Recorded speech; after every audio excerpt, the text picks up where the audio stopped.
Namaste. Hello, everybody. Mahkah Das Elumen here.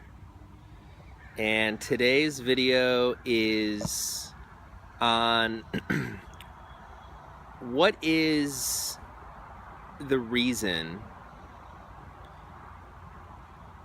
that I created Elumen Yoga. Why combined Ashtanga Yoga and Iyengar Yoga into a single system of practice. What are the benefits? What's the reason? What's the importance?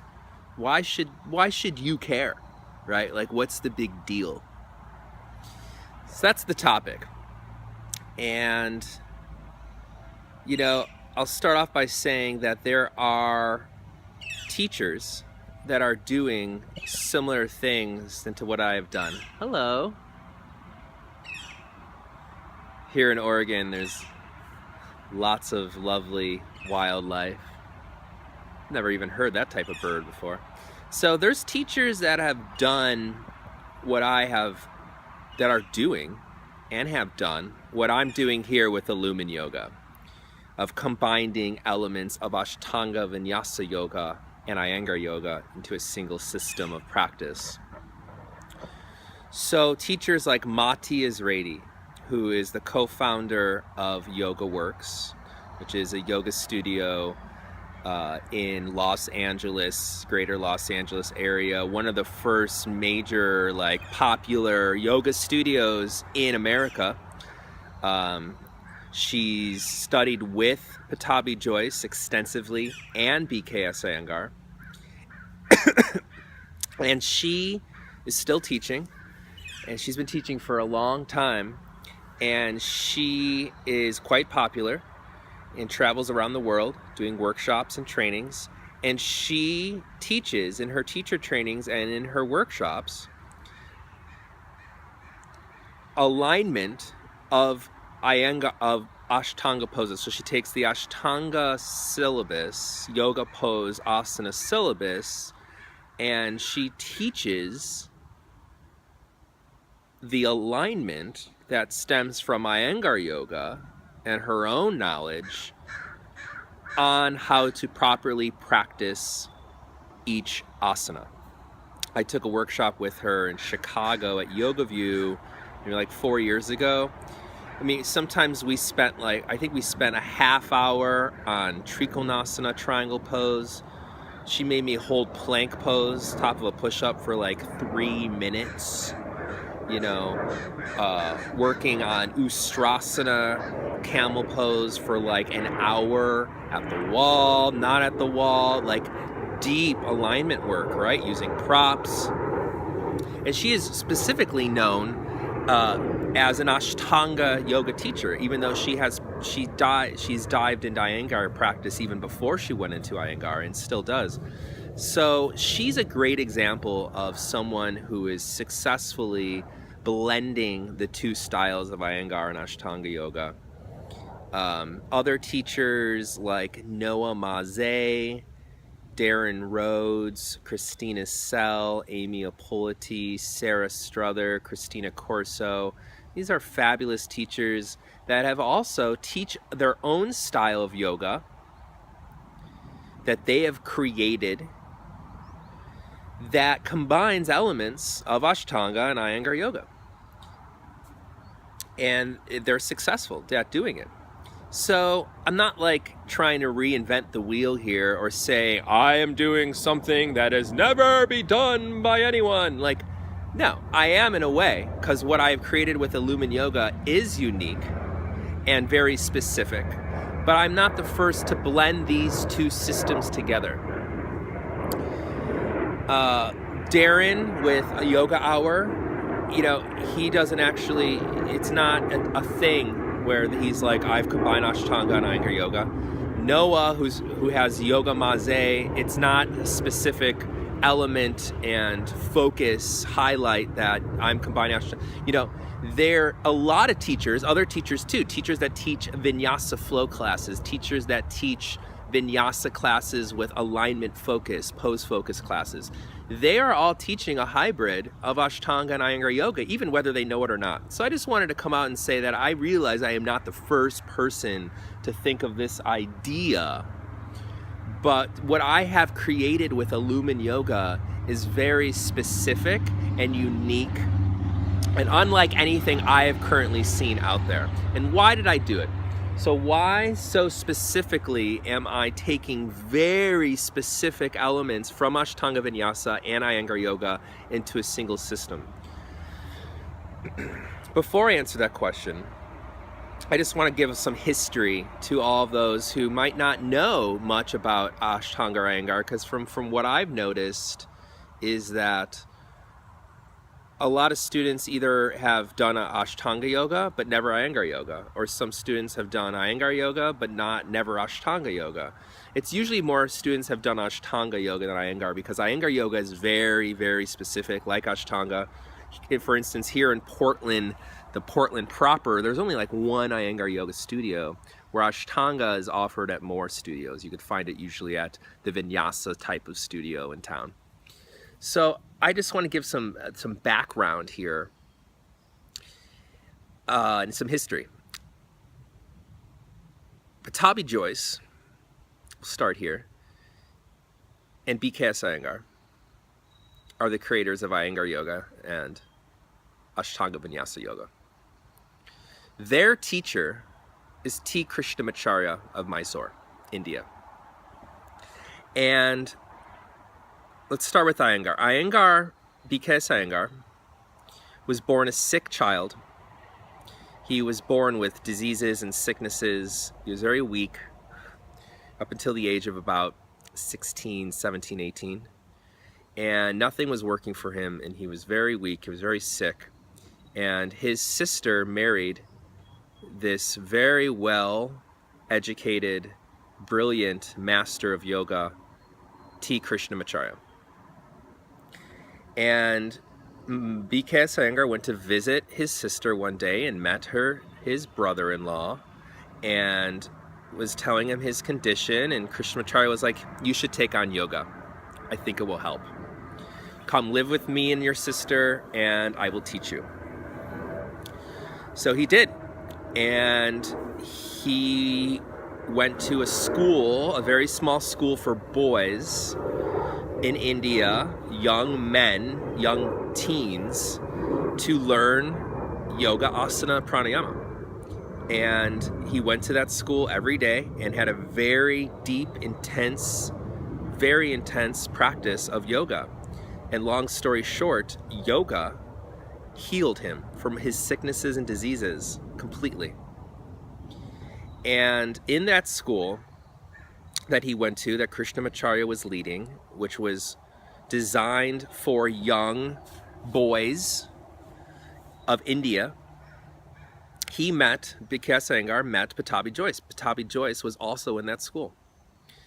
So Pattanhi Jois, the creator of Ashtanga Vinyasa Yoga, and BKS Iyengar, creator of Iyengar Yoga, both has the same teacher, Krishnamacharya, the main teacher, and learned yoga from him. And yoga back then, it was very like pose, do a pose, do it again, let's do another pose. Maybe you do 5-10 poses in a class over 2 hours or so. It wasn't yet this vinyasa style. And it was like repeating poses, like a whole week. You're working on this pose and this pose. Next week we'll work on this pose, this pose. And Krishnamacharya was very intense, and he would hit, and he would scold, and he would yell. He was very fierce, you know. And he was just like, here's Hanumanasana, I'm gonna do it, now you do it, figure it out. There wasn't much instruction at the time when they first were in this school. And then Krishnamacharya got hired to like do all these different like shows, pretty much. These what's it called, you know, when you go and you do a like a show. He did like showing examples of what is yoga. Like, I'm gonna go do and show you through a very show type of like theatrical demonstration, there's the word, of yoga to these different like high rich people in India. Like, hey, I want to know about this yoga, let's come show it, bring your best students and show me. So Krishnamacharya got his best students and started creating this vinyasa where he started, hey, if we're gonna, you know, make this be more of a have an audience watching us do these poses, let's make it a little more engaging and exciting to watch. So he started linking poses together, linking pose to pose to pose. Headstand 2, up into an arm balance. Do an arm balance, back up to headstand number 2. Arm balance to a back bend, to a forward bend. If you look at BKS Iyengar's video in like 1930s or something, you can see Krishnamacharya and 18-year-old BKS Iyengar doing this type of yoga, linking poses. This was the first type of vinyasa as it's seen today, from my understanding. Pattanhi Jois was also part of this and was like, oh, I like this. There's something more here to this linking of postures with the breath. Oh, we combine the breath in this deep specific breathing like Ujjayi pranayama, which means upright, like fiercely uprising breath, like victorious breath. The Darth Vader-like breathing, the sound of the wind blushing through the trees or the ocean in the distance, the type of breathing, right, that you see in a normal yoga class. Pattanhi Jois is very interested in linking breath and postures together and went off and created his own style of yoga based on the vinyasa principles, the physical and the internal vinyasa principles.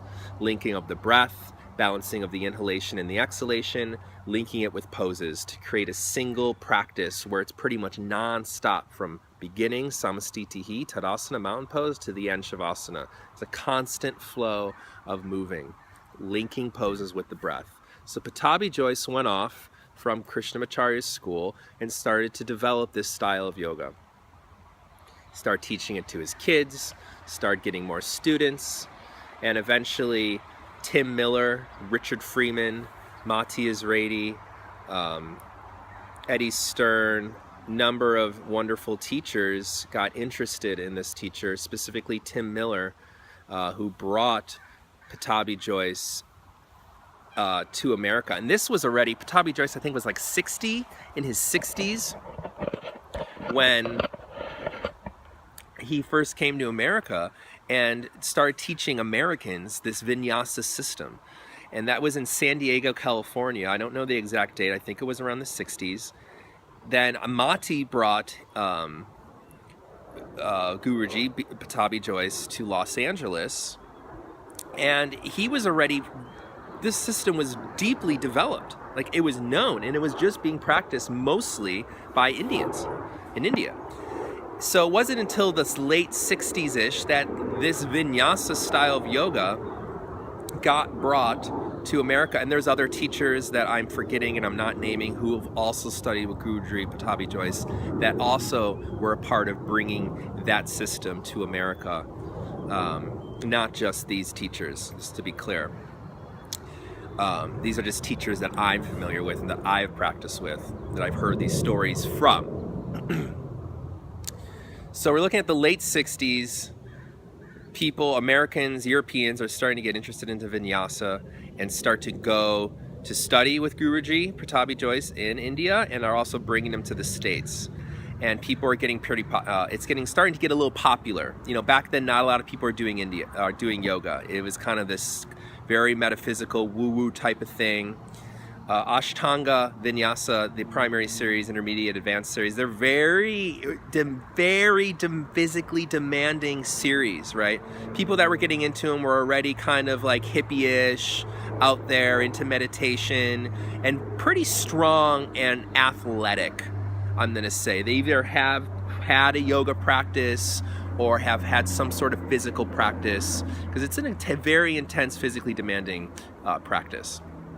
So the vinyasa yoga element of linking poses, sun salutations, anything that's called vinyasa flow, power vinyasa, yoga sculpt with the weights, anything where you're linking the body movement with the breath comes from Pattanhi Jois's creation from his teachings from Krishnamacharya of Vinyasa Yoga. From Ashtanga Yoga, Vinyasa is one of the elements that I focus on for Elumen Yoga, as well as the elements of the breath, Ujjayi, Pranayama, Bandha, Dristi. So bandhas are the locks, the internal locks in the body. There's Mula Bandha, Uddiyana Bandha, Jarandhara Bandha. There's one in the base of the pelvic floor between the anus and the perineum, Mula Bandha. Uddiyana Bandha is right around the navel, a little above the navel, Uddiyana Bandha. And then Jarandhara Bandha is the throat.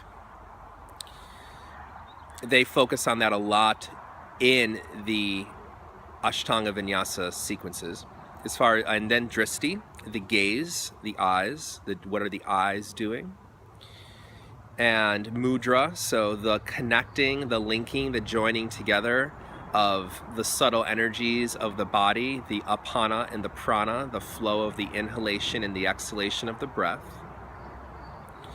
And the releasing of the upper palate, the softness of the roof of the mouth,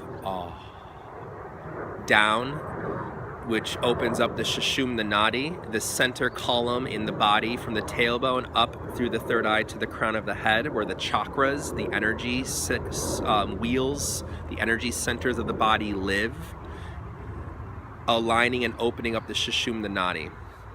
So those are the elements from Ashtanga Yoga that I focus on in Elumen Yoga. Vinyasa, breath, Dristi, Bandha, Mudra, and the upper palate, the Sushumna Nadi.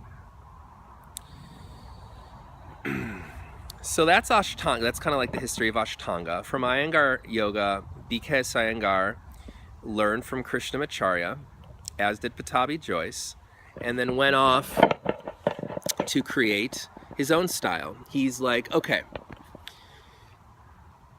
if you look at Krishnamacharya's poses, or Pattanhi Jois's poses, or early B.K.S. Iyengar Yoga poses, compared to Iyengar's poses in his later work, in Light on Yoga and beyond, there is quite a big difference of how the postures look and how they feel when one looks at them.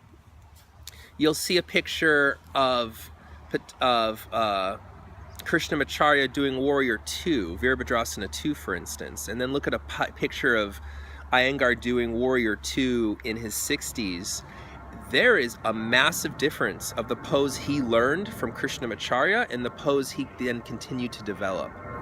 So Iyengar had this idea, his interest was, this is a holistic, therapeutic, healing practice, this yoga. It healed me, as Iyengar's saying this yoga practice, meditation, pranayama, the breathing practices, healed a very sick young boy, which at the time nothing else was. So he's like, wait a minute, there's something really powerful going on here, besides just gaining flexibility, strength, balance, calmness of mind, feeling just overall better from doing yoga. He's like, there's something more going on, and I want to know what this is.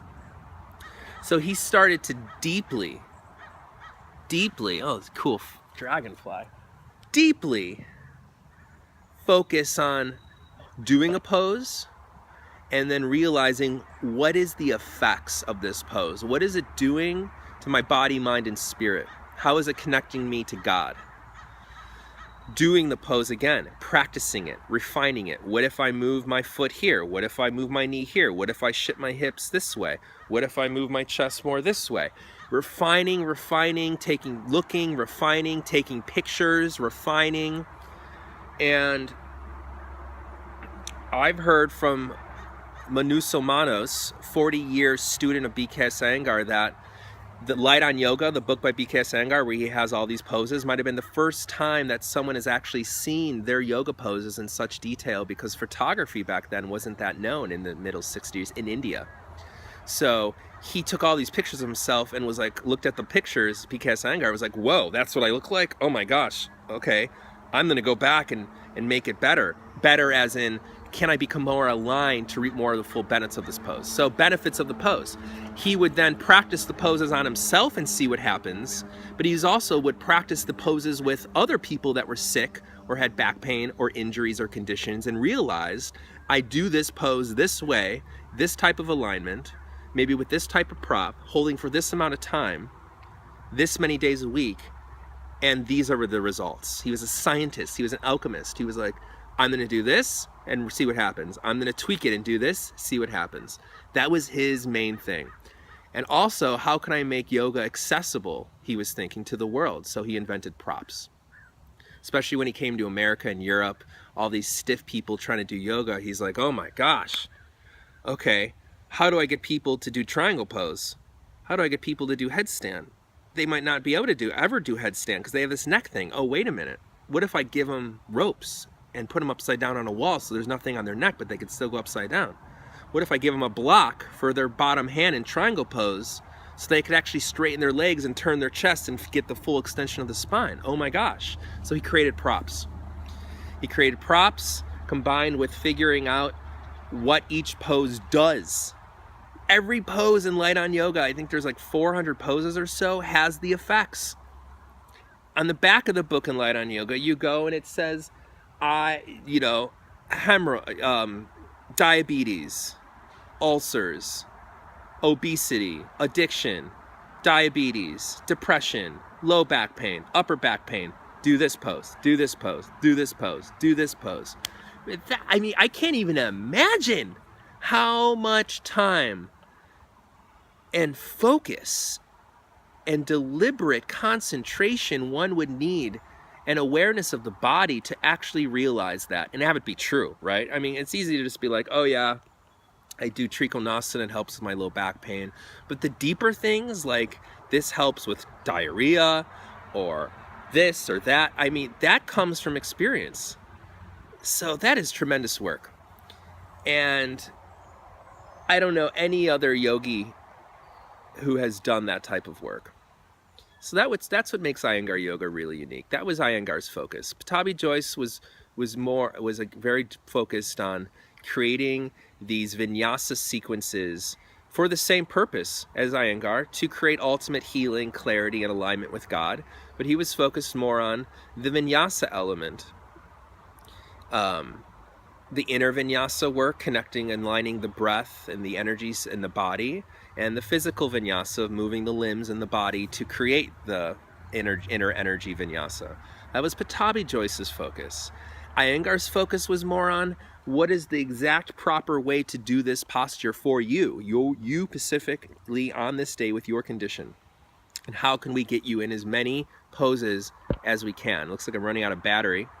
So to sum this up, the importance here is that all yoga today, 95% of it, unless it's Bikram or Kundalini, but even those have elements in Ashtanga or Vinyasa. All the yoga comes from these two systems, Ashtanga or Iyengar Yoga. Most of the alignment you see today in yoga classes, when they're talking about what are the bones doing, the muscles doing, where does my arms go, how do my hips go, how does my back lengthen, that's all coming from Iyengar for the most part. And the props all come from Iyengar. Iyengar also gave us restorative yoga and proper ways to practice pranayama, the breathing exercise. Iyengar was very specific on how to sit, how to practice, how to hold the nose, how to feel the breath move through the body. Pattabhi Jois also taught this, but it wasn't as detailed. It's like Iyengar is the details, the specifics. Pattabhi Jois, a little more on the general approach. Same desires, same main teacher, same Hatha Yoga foundation, different ways of practicing. All alignment, restoratives, details, specifics, props, Iyengar Yoga. Vinyasa, the movement of the breath with the body, all that stuff, power vinyasa, whatever you call it. Anything with the word vinyasa, sun salutations, comes from Ashtanga Yoga, Pattanhi Jois. These are the two main systems. And I am specifically pulling on elements of each system, as I mentioned earlier in this video, into one system and focusing on those elements specifically in this system of Ashtanga Yoga and Iyengar Yoga. The poses that create the Elumen Yoga sequences, primary, intermediate, and advanced, are the most common recommended poses that Iyengar has prescribed that do the most healing, activation, and awakening to the human mind, body, and spirit. The most commonly mentioned poses that are the most healing and powerfully transformative poses are the poses that I focus on to teach in the Elumen Yoga classes and sequences. So to me, those are the most powerful poses that one should master first before doing the fancy stuff, which I love, but those aren't accessible. I want to make Elumen Yoga accessible to all walks of life, to all different type of people around the world, and it truly is. So thank you for watching. Let me know if you have any questions. I'll be posting more videos. Follow me here on YouTube, Elumen Yoga, Instagram Elumen Yoga, Facebook Elumen Yoga. So excited to be bringing this out to the world. The Elumen Yoga guidebook will be coming out this summer. Thank you very much for your time and your interest. Much love. Please practice whatever system you're practicing. And thank you for your time. Love and light. Namaste.